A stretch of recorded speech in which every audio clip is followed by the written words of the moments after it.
Good day, everybody. This is John Scarborough. I wanted to do a little video today on kind of a update on the garden and kind of some of the stuff we're doing out here with our store. Everything we're selling. A lot of people know we sell beef and raised beef, and that's a big part of what we do. But we also do a lot of this, and we're getting into a lot more of it. This is my wife's little tractor. I've had this in another video before. This thing has been really handy, guys, just so everybody knows. A 35 horse tractor. It saves your four-wheelers because you're not pulling big heavy trailers and stuff with a four-wheeler. So you can pull anything we need to pull around here, but it's small. Like, I could pull anything with my big tractor easily, but this one's really handy because I can hook up to any trailer I want, move it around. I don't ever even have to hook up the ball, so I'm never getting off the tractor. Just picking up trailers and moving it around and then laying it back down and going again, getting back going again. So it's pretty handy, I mean, because you can get a lot done. You can I can move my welding trailer, get it moved, put it where I need it to go, and then set it down, and then I can go grab another trailer. If my wife's out here working in the garden, I can grab another trailer quick and set it, move it around for her. If we need to go get other stuff, whatever. Sometimes I got somebody else here working that I'm paying somebody else to come out here and work. And if they're out working and they need something, like if they're on a fence or something, pick up a trailer load, a post or wire or something like that, haul it out to them quick. There's just a lot you can do with it. You never have to get off of it, and you get it done in 10 minutes. We were pulling a bunch of limbs off the other day, a whole bunch of limbs. We were clearing some fence. We had piles of brush. It'd be nice to have a grapple, but I don't have that. We were pulling a bunch of them, and this tractor was actually hooked up to my auger, and I got a little lazy, y'all. That does happen, believe it or not. Got a little lazy, and I decided, you know what, it'd be faster to just take both four-wheelers and start hooking on to those piles, pulling them off with the four-wheelers. I knew better than to do that, because four-wheelers work, especially the bigger ones with the 500s and stuff, four-wheel drive. They work fine for pulling smaller stuff, but they're just not made for pulling stuff anymore. The older ones, some of the older ones they had low gears and stuff, and they were just built stronger. I wish that they would start building four-wheelers strong enough to do that, but they're switching over to, they're getting more and more into speed, and they're not really about work. So they do pull small stuff. They do really good for my mineral troughs and things like that. But when it comes to pulling a big old pile of limbs or something, it's just better not to, because right after I got done, the next day I had the differential in my two-wheel drive four-wheeler. It burned up on me.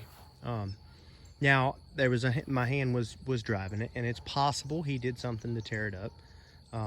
But the thing is, I don't think that he did. I think what happened is we got out there and we were pulling around on it. It was just too much on the four-wheeler. It's an older four-wheeler too. It's 2007 four-wheelers. I mean, that's older four-wheeler. There's no telling what's happened to it. The point is that I need that four-wheeler for other stuff. I should have taken this tractor and pulled all of those piles. It would pull all of them at the same time just fine. You know what I mean? It would have never been an issue. And I should have done that, and I didn't. Okay. So the point is that this has been very handy around here for Savannah in the garden, and I use it too quite a bit, but we call it Savannah's tractor because it's kind of for her end of stuff. That she does most of the stuff in the garden. Well, honestly, the garden really is a group effort, but she tries to gear towards doing most of the stuff. And we've tried out several different things. We kind of experimented here. And you can tell the tomatoes are looking absolutely wonderful. So on these tomatoes, I'm going to show y'all just real quick. Let me go down here.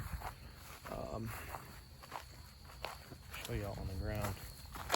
We've got a thin layer of mulch. I didn't want to do too heavy on the mulch. What we're trying to do here, guys, we're trying to do a no-till approach as best we can.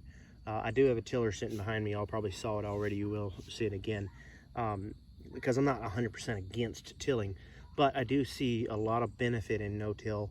And honestly, it's kind of funny because I started getting into no-till several years back, before I knew anything about it. I didn't know it was a thing. I was just like, you know what, it just doesn't make sense to be tilling up the ground and germinating more weeds and just all this stuff. So I kind of started getting out of it, and then I started doing some research and started seeing that it was actually a big thing. You know, a lot of people do it. So anyway, we're trying several different things. Tomatoes can be tricky because, like with the no-till, a lot of times you'll see people will cover it in wood chips or something, you know. So tomatoes can be tricky because if you put hay or something, too much stuff around that bottom, they're susceptible to blight. So you can see we've kind of got it open, and we've got our coffee grounds. We're feeding that with coffee grounds. We got our coffee grounds there, but this is a mat that we put down, and you can tell if you look really close, you can see dead grass under there. It started to grow underneath there, but as soon as we started putting on some of these wood chips, we tried it by itself, the black by itself, but I was like, man, that stuff is like 60 something bucks a roll. So we decided, you know what, let's put a very thin layer of wood chips, but enough that it can dry out to the point that we don't get a lot of blight. Okay, so we've been seeing some pretty good luck with that. We're not having a whole lot of issues with the tomatoes with that so far. Now, if anybody knows anything about blight with tomatoes, a lot of times it does happen later in the year. But so far it looks good, and I got high hopes for it. But so far this is working out good. I'm not seeing any weeds growing through this. This is a cheaper mat. This is not the best mat on earth by any means. This is just one of the approaches I wanted to try, so we tried it with just the tomatoes. But I kind of think that giving it a light covering like this will help it to last longer and hold longer. You can see we got it overlapped there. If you are looking at my hands all butchered up, we were out clearing fence, like I said earlier, and I just really got my hands butchered. I had slits, and then my hands were really hurting, and I realized I had thorns all in it the next day. I didn't even know they were there, so just butchered them. But that's hashtag farm life. So, but anyway, so that is working out pretty good. This tiller, it's my father-in-law's tiller. It's just an old tiller. He actually has another one now, and I don't really even think he cares to even use it because the other one's a whole lot nicer. So I figured I'd try to use it. I was going to do some different things. I was going to do some tilled, do several different approaches, but just tilling never worked out for us.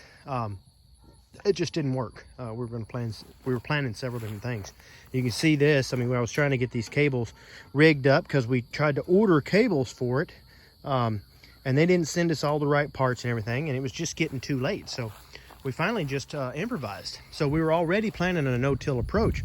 So with the tomatoes, and first off, this is how we did it with staking them up, you might say. I'm just basing this off of other stuff that I've seen, and it doesn't look pretty. I mean, I didn't make anything straight. The T-posts are different and everything, but I just wanted to experiment. All we did was drive T-posts in the ground on each side of the row, and then I just stretched 12 gauge hot wire across the row. And what I figured is, you know, I tied that each end there. I'll show you. I didn't do nothing special or anything, but I just tied it just kind of similar to what you would if you were tying regular hot wire. So I just tied that on there, 12 gauge hot wire, just the standard hot wire that you would use if you were trying to build an actual fence. But I made it to where these are loose enough that I can slip them off on each side. So what we'll do is we'll keep those and every year at the end of the season we'll take them and roll them up and put them away, and then that way we can unroll them and reuse them.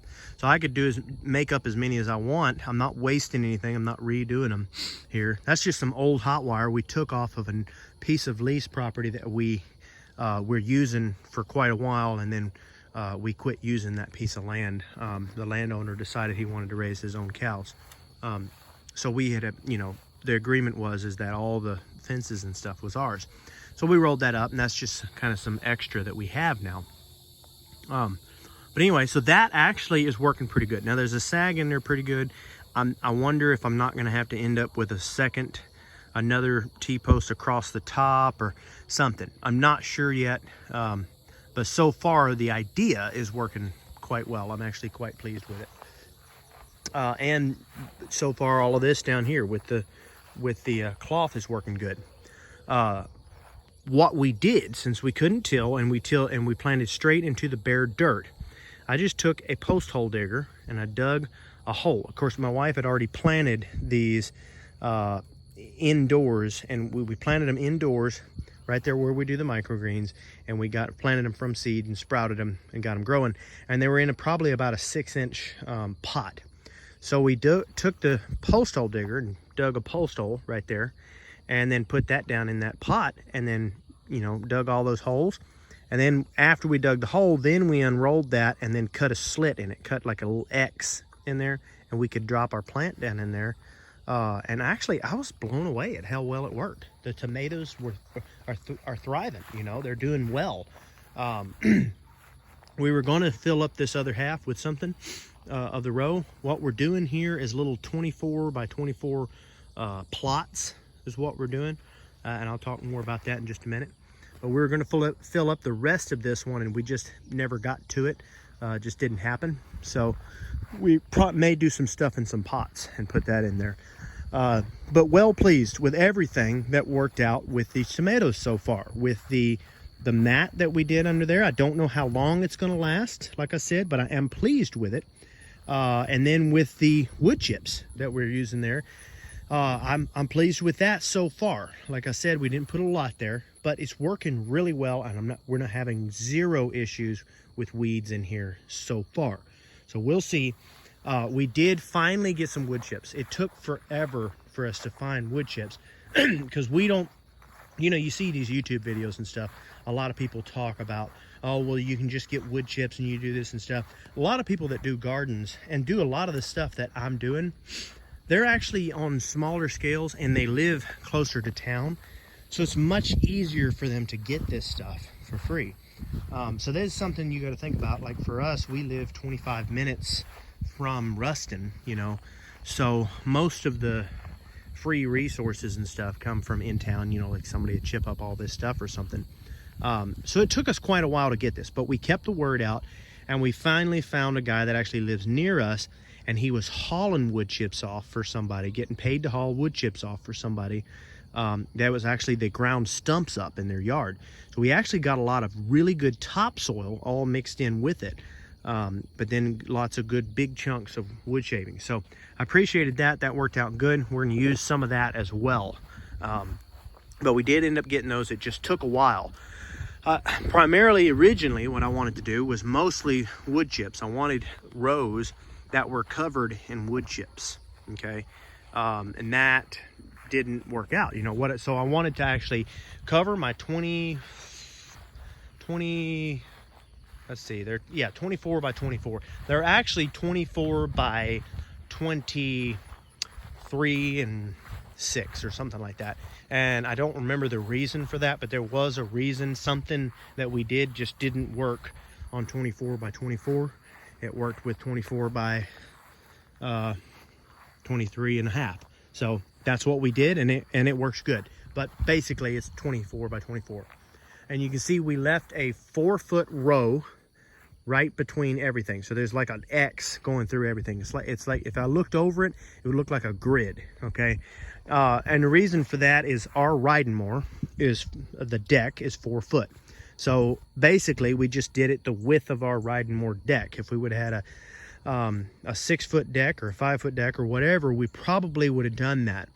And we just did that for now. We may change it later, I don't know. But I like having a nice wide row. This is really about perfect because I can get a four-wheeler down there. Anywhere in here I can get a four-wheeler.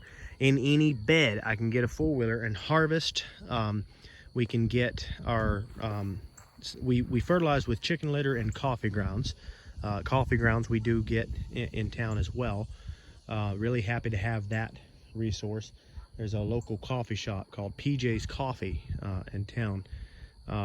Really happy to get that source that they're doing, and they're really helping out and trying to make sure they're not throwing that stuff away and getting it into a landfill either, you know. So I'm really happy about that. But it's really good fertilizer too. Now it is a slow release. So if you're looking for a fast result, it does not happen overnight. But anyway, So 4-foot rows, I can get the four-wheelers down there easy. This one, like I said, we're experimenting with several different ways. So all these mounds that you're seeing, and I know you are seeing a lot of white, that's actually gin trash, and we'll talk about that in a minute. We just did all of that. But the mounds, like I said, we're in an experimental phase, and we just didn't know exactly what to do. We were running out of time because we had that very big snowstorm, that ice and snow and everything, and it pushed us way off. So by the time we could actually plant, we were actually very late in the season. Then we had lots of rain, very abnormal year. So we were very tight getting all this in and getting it done. So we ended up, we didn't have a tiller to use, so we went and bought bags, cheap bags of the cheapest mulch that we could find. And it wasn't mulch. Mulch wouldn't work, but it was just right past mulch. It was not great topsoil, but it was decent topsoil. And we just made mounds on the ground. And initially, like I said, I wanted to cover everything in cardboard, okay? That's another free resource that unless you live close to town, it can be hard to get a lot of it. Now, we do save all of our cardboard from when we butcher a cow or butcher any animals or anything like that. We get cardboard boxes in from that. We save all of that. We save all of our cardboard boxes from Amazon, and I love the Amazon boxes because they don't have any tape.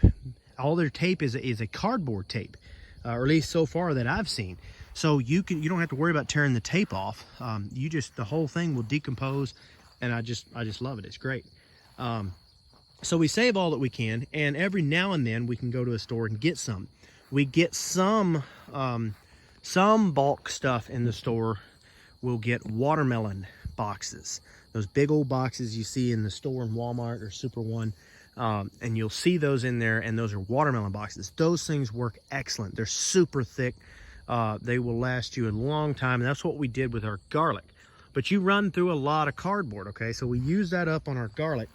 So any permanent beds, I hope to use that stuff, okay? But it's very difficult for us living out here to get free resources, and then when we do get free resources, we have to get a lot of them, or we can't justify going all the way into town and picking up one box. You know, if I lived in town, I could probably justify picking up a few boxes here and there, but I can't do that. So I have to get more bulk stuff. So long story short, a lot of experimenting going on here. This bed, we put our piles down, no cardboard, put all of our piles down, planted it. Afterwards, we came back and put cardboard around the piles. Like I said, not ideal, but that is what we did. So we put cardboard around the piles and then covered that in the wood chips. So far, that is working quite well. There are a few pieces of grass here and there. I don't think any of these systems are perfect for getting rid of grass, okay? So that one is one experiment, and it's working pretty decent. And then we covered the mounds in gin trash. We'll talk more about the gin trash in a minute. The other things that we did, excuse me, y'all, my wife made spaghetti, so I'm burping. So excuse me about that. But now we've got watermelons here, several different varieties. If you walk down here, all we did, okay, you can tell there's a few mounds we didn't do anything to at all. And that's where we planted something and nothing came up. So we will replant those. But for the most part, we're pretty good. They're growing slow, and I don't know why for sure. And part of it could be the mounds that they're planted in, just that cheaper dirt. I hope once they reach the soil, they'll do very, very well. And really, they're already starting to do much better than they were. Like I said over here with the tomatoes, those were planted directly in the dirt, and I'm just blown away at how well that did.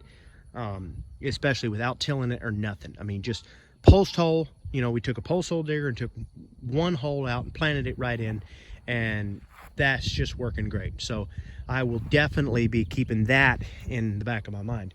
And then this is a lengthy video, guys, but I really wanted to show some details on this. So for anybody that doesn't like my longer videos, if you don't like those, I would appreciate a comment on that, but I can't guarantee that I won't do that. I won't put long videos out there. But if you do want to see shorter videos on just quick little tips and things like that, that's fine too. Just put that in the comments and be nice about it, and we'll all be happy. So these are one variety of watermelons, and you can see kind of how we did this little setup where we did 5 there, and then 4 on the next, and then 3 on the next, and then 3, 4, and 5. And the reason we did it like that was we want to keep the watermelon vines as best we can contained to this square. We started out, and I'll show you down here on this one, we start out by keeping the watermelons contained to the pile itself, wrapping it around the pile. So as it grows, we help direct those things around the pile. We're weed eating all of this. We keep this weed eated down, or we weed eat around these piles. Eventually we will not be able to weed eat. We're getting real close to where we can't. But right now we're weed eating around them to contain them. Like I said, experimenting in lots of ways. We want to see how this works. I don't love this right here. I don't think that this will be a permanent, forever solution. I do think there's a chance that over there may be a permanent solution with the cardboard and the, and all like that. There's a lot of people that do that. But we wanted to try this out mostly because we didn't really have a choice. There's a saying that good is great, perfect is the enemy of good. And I've always appreciated that saying, and that's helped me a lot, because if you try to do something perfect, or you choose not to do something until you can do it perfect, many times you don't do it at all and you never move forward. And then the other thing that I have learned is that you hold yourself back for many, many, many years trying to do something perfect. You never do it. Finally, many years later, you finally get the chance to do it perfect. Turns out your perfect was not perfect, and you thought it was, and you wasted many years. So really, it's better to just try. I'm not saying to settle and don't try to get better, but don't ever just sit just because it's not perfect. Don't ever not do anything just because it's not perfect. Okay, so that's what we did here. We went ahead and planted the watermelons. It is what it is. We did not, we didn't till. Now, we're still not spraying. A lot of people would spray this. We're trying to be as organic as we possibly can. Okay, so we're not spraying. We're just weed eating there. And I grew up. There were watermelon farmers near us, and we did a lot of picking on the watermelons and stuff. And I believe they did spray initially, but they couldn't spray after they got bigger. Well, the watermelons, once they got bigger, they were just fine out there. It's not like they were completely overtaken. So we're going to try it and see. Y'all will get to ride along and find out just how it does work. But essentially what we do is we wrap this close, and we start out so that we're able to weed eat around there. But then we can keep that covered. We keep the root system covered. But then as these things sprawl out, those root down as well. So eventually that will stay nicely covered, and hopefully that will get less weeds, so it can draw a lot of nutrients from there without the problem of weeds. But then with this gap here, we'll be able to start bringing all of our, that way we're just hoping that we can just cover this whole spot here with watermelons, and keep it contained to the area, to the grid, somewhat. We won't be able to do it completely, but somewhat.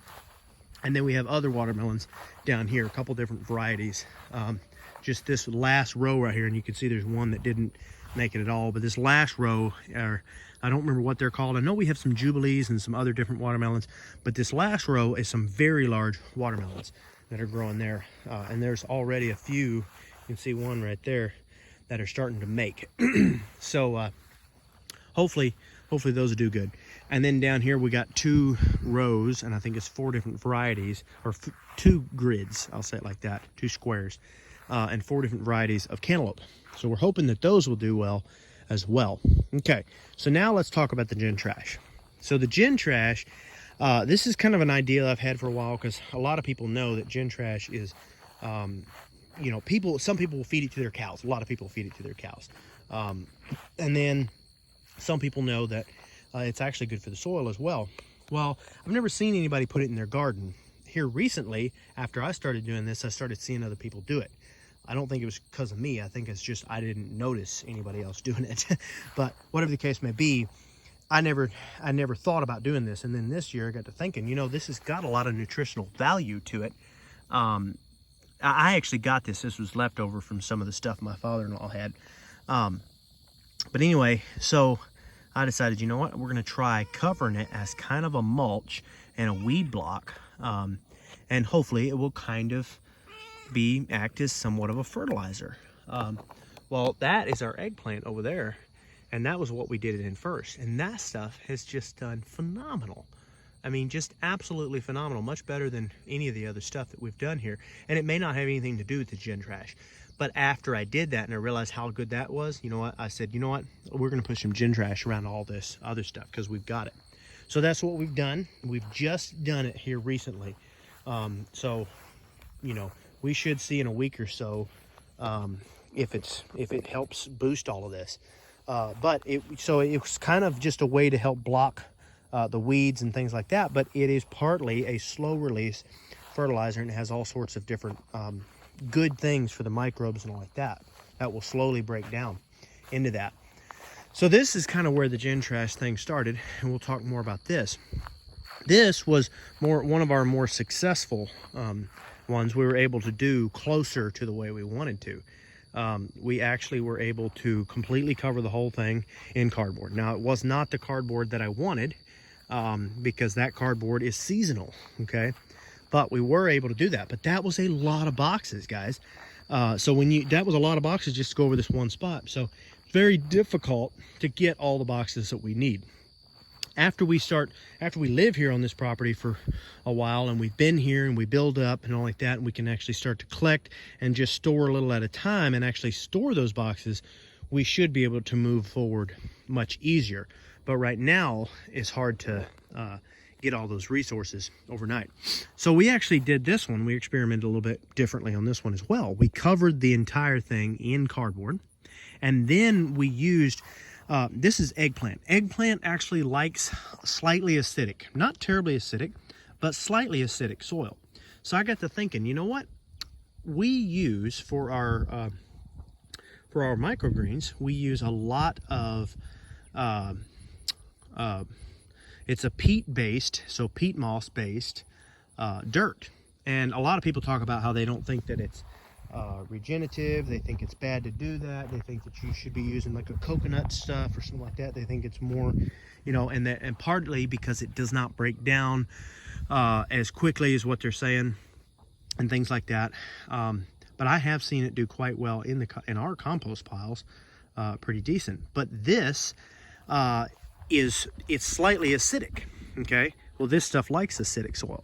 So I actually just poured pure rows of that after we put our cardboard down, pure rows of nothing but that stuff. I'm like, you know what? Maybe this is a resource, something that we could use what we've already used. So we already bought the dirt and used it. We try not to use very much off-farm resources. We try to get whatever is on the farm and use it.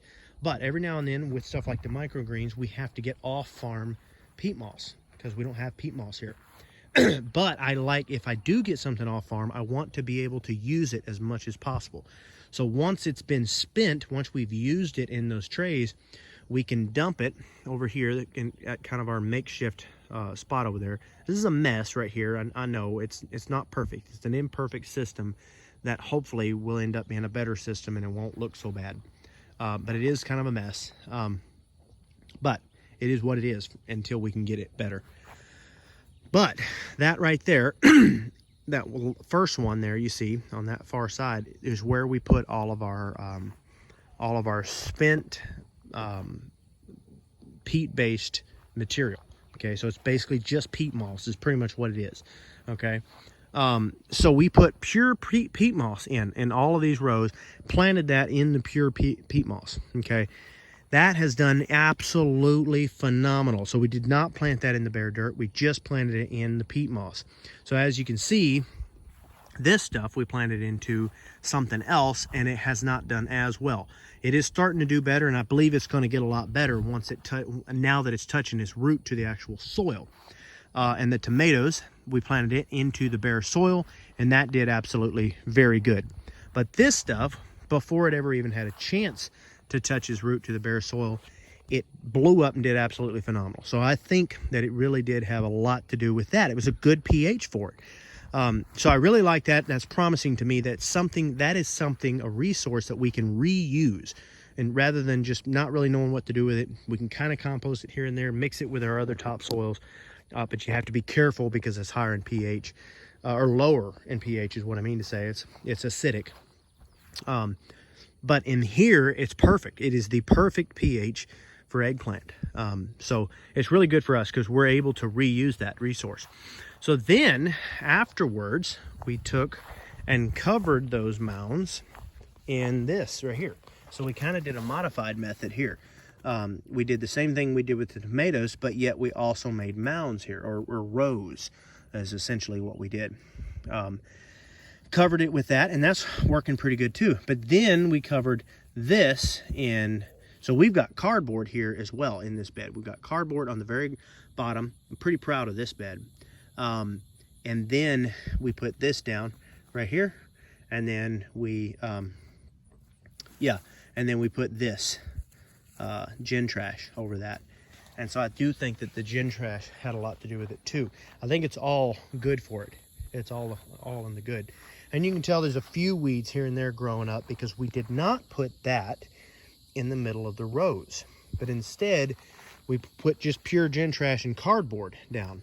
We are having to come back with another layer of cardboard, but that's not nearly as demanding. We don't need nearly as much cardboard, so we're able to kind of meet those demands with that cardboard. So we're just kind of layering more cardboard as we see more weeds. We layer another layer of cardboard and then some more gin trash. We're going to do all gin trash in this bed, just because, like I said, we have it. Now we won't have it necessarily every year unless we buy it. And if it keeps doing this well, if that stuff starts blowing up and stuff, it might be worth me actually buying and using, but we'll see. But anyway, quite pleased with that, guys. The garlic, this is the garlic bed over here. Like I said, this was the bed. Now it is starting to grow some grass. We are weed eating it until we can get it managed. I know this is not the best way to do no-till, and ideally you're not letting it grow up at all, okay? So for all you no-till police out there that's going to come get me and arrest me, I apologize. But like I said, you do the best you can. So we're weed eating it, and we're going to try our best to keep it from growing over, okay, until we replant the garlic. But the garlic did absolutely phenomenal. Did not do nearly as well as I hoped it would because of all the really hard ice storms and stuff. Some of it even re-sprouted because of that. I think it was the sudden drop in temperature, and it made it kind of think that it was supposed to replant or whatever. And then some of it, like over in here, never germinated at all. This was a different, these two rows right here were a different variety, and we just did not do well with that at all. But all the rest of it did absolutely phenomenal. This one right here did better than any of it, and you can tell the weeds are not even growing up very well because it suppressed its own weeds. So I'm really excited about the garlic. The garlic did very well. We plan to build up and grow more and more seed garlic for several years, and then we hope to start selling a lot of it. We're selling a little at the markets right now, but we're hoping to start selling quite a bit of it within the next 2, maybe 3 years at the most. And we'll probably just, what we'll do is we're already selling a little. We'll just start selling more and more every year. So hopefully we'll do quite well with that and see how that works. Definitely keep y'all updated on that. But so far it is doing quite well. I will back up just a little, and you can tell we got a row that goes straight down there. What we'll do here, that's the garlic there. Next year we'll have garlic again there, and then we'll plant garlic there. That was the first year of garlic in that row. We'll do it twice there, and then after we've done it twice, we'll move it to another square. So the garlic, I do plan to put out the effort and make sure we do as much as we can to do a no-till bed, and like actually do it right. We're putting the cardboard down, and then we're putting all the other stuff down and stuff like that. Like I said, that's the plan. So far, it's not perfect here. What I will do, I hope to do, is to tarp this with something. I may unroll hay on it, I'm not sure.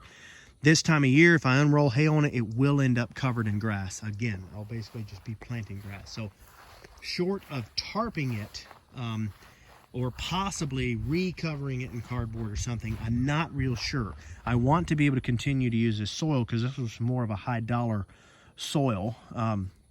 So I want to be able to use that again in another year. So I don't know. Anybody that's got any ideas on that, like I said, I would appreciate that in the comments. Not sure just yet 100%. I do like this road system. They're about 30-inch rows with 18-inch walkways.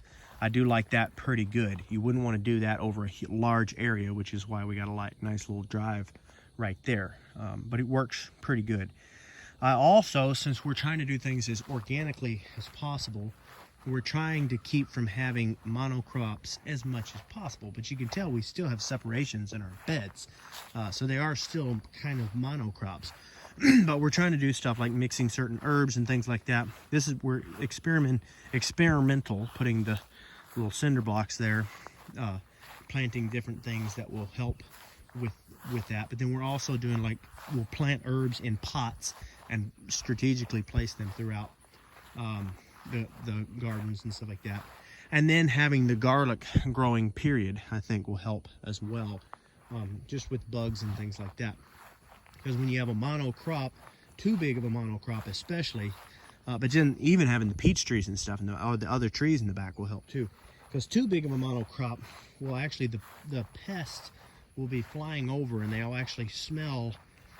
They're a pest that likes peach, or they're a pest that likes a squash, or a pest that likes a tomato, you know, and they'll fly over and they'll smell it and they'll come down and hit it, you know. Well, then they'll start multiplying like crazy because there's just so much of it. So that's where people start having to use sprays and stuff like that. I'm not saying that you can fight it completely organically, especially not right off the bat. I'm not saying that you can't, but I'm saying that some people do struggle with that, especially if it's a place that has been farmed like that before. So yeah, that's the thing. Anyway, I am starting to get this video drug out pretty good. But anyway, guys, I'm very excited about all of this. I'm really excited. It's all working out really well. For anybody that's been wanting a video on the shop, be patient with me. I do plan to do a video on the shop very soon. So I'm going to go ahead and cut this video off before I drag on too much. I hope somebody got some information about that. There is definitely some good stuff. If there's any of these notes through here, I mean, there's a lot more to talk about here, but I haven't been able to. This is just kind of a brief overview of it all. So if anybody wants any details on it or wants me to make any other detailed videos on specific beds like that one or the garlic or anything like that, or any of the ideas that we've done or anything like that, put it in the comments. Let me know. I can make much shorter, more detailed videos on that. So thanks everybody, and anybody that has made it to the end of this very long video. I truly appreciate you staying with me. And if you have not subscribed, don't forget to like and subscribe.